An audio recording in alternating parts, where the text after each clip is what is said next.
Once upon a midnight dreary, while I pondered, weak and weary, over many a quaint and curious volume of forgotten lore, while I nodded, nearly napping, suddenly there came a tapping, as if someone gently rapping at my chamber door.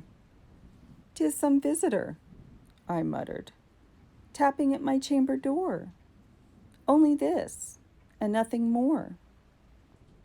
Ah, distinctly I remember, it was in the bleak December, and each separate dying ember wrought its ghost upon the floor. Eagerly I wished the morrow, vainly I had sought to borrow from my books surcease of sorrow, sorrow for the lost Lenore, for the rare and radiant maiden whom the angels name Lenore, nameless here for evermore. And the silken, sad, uncertain rustling of each purple curtain thrilled me, filled me with fantastic terrors never felt before, so that now, to still the beating of my heart, I stood repeating, "'Tis some visitor entreating entrance at my chamber door, some late visitor entreating entrance at my chamber door. This it is, and nothing more." Presently my soul grew stronger, hesitating then no longer. "Sir," said I, "or madam, truly your forgiveness I implore, but the fact is I was napping, and so gently you came rapping, and so faintly you came tapping, tapping at my chamber door, that I scarce was sure I heard you." Here I opened wide the door.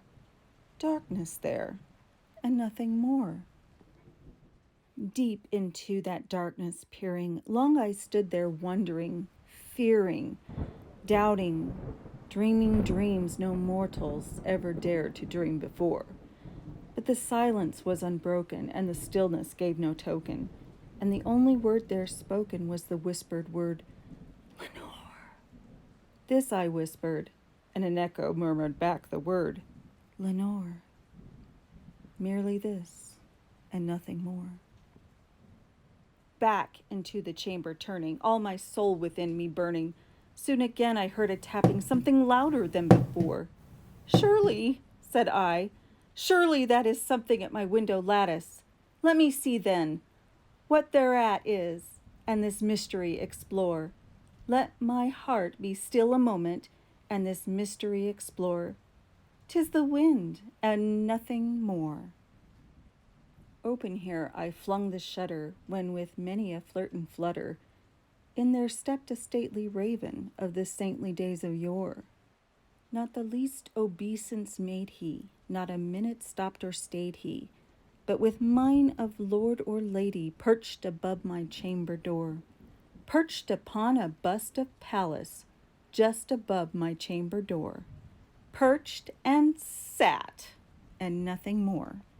Then this ebony bird beguiling my sad face into smiling, by the grave and stern decorum of the countenance it wore. "Though thy crest be shorn and shaven, thou," I said, "art sure no craven, ghastly grim and ancient raven, wandering from the nightly shore? Tell me what thy lordly name is on the night's plutonium shore." Quoth the raven, "Nevermore." Much I marveled this ungainly fowl to hear discourse so plainly, though its answer little meaning, little relevancy bore. For we cannot help agreeing that no living human being ever yet was blessed with seeing bird above his chamber door, bird or beast upon the sculptured bust above his chamber door, with such name as Nevermore.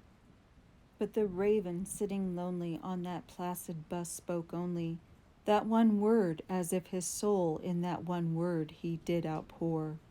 Nothing further then he uttered, not a feather then he fluttered, till I scarcely more than muttered, "Other friends have flown before.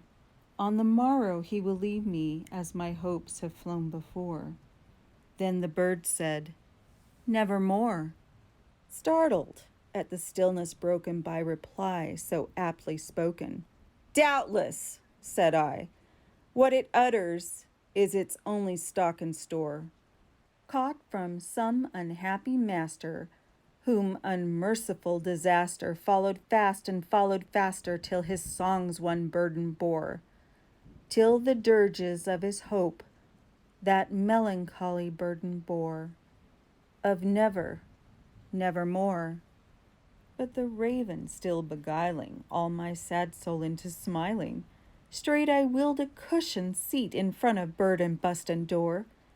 Then upon the velvet sinking, I betook myself to linking fancy unto fancy, thinking what this ominous bird of yore, what this grim, ungainly, ghastly, gaunt, and ominous bird of yore meant in croaking nevermore. This I sat engaged in guessing, but no syllable expressing, to the fowl whose fiery eyes now burned into my bosom's core. This and more I sat divining, with my head at ease reclining on the cushion's velvet lining that the lamplight gloated o'er, but whose velvet violet lining with the lamplight gloating o'er she shall press, nevermore.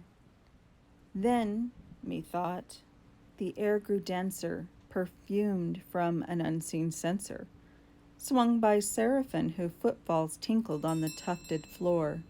Wretch!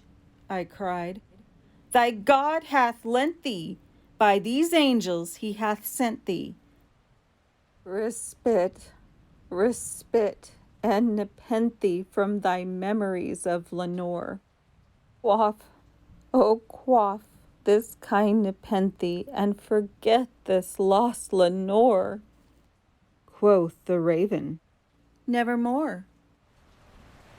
Prophet, said I, thing of evil, prophet still, if bird or devil, whether tempter sent or whether tempest tossed thee here ashore, desolate yet all undaunted, on this desert land enchanted, on this home by horror haunted, tell me truly, I implore, is there balm in Gilead? Tell me, I implore. Quoth the raven, nevermore.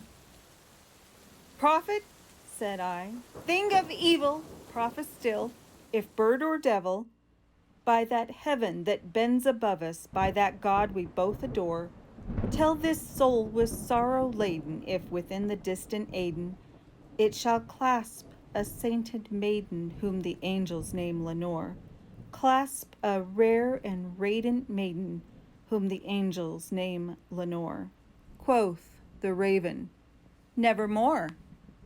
Be that word our sign of parting, bird or fiend, I shrieked, upstarting. Get thee back into the tempest and the night's plutonium shore. Leave no black plume as a token of that lie thy soul hath spoken. Leave my loneliness unbroken, quit the bust above my door. Take thy beak from out my heart, and take thy form from off my door. Quoth the raven, nevermore. And the raven, never flitting, still is sitting on the pallid bust of Pallas just above my chamber door, and his eyes have all the seeming of a demon's that is dreaming, and the lamplight o'er him streaming throws his shadow on the floor, and my soul, from out that shadow that lies floating on the floor, shall be lifted nevermore.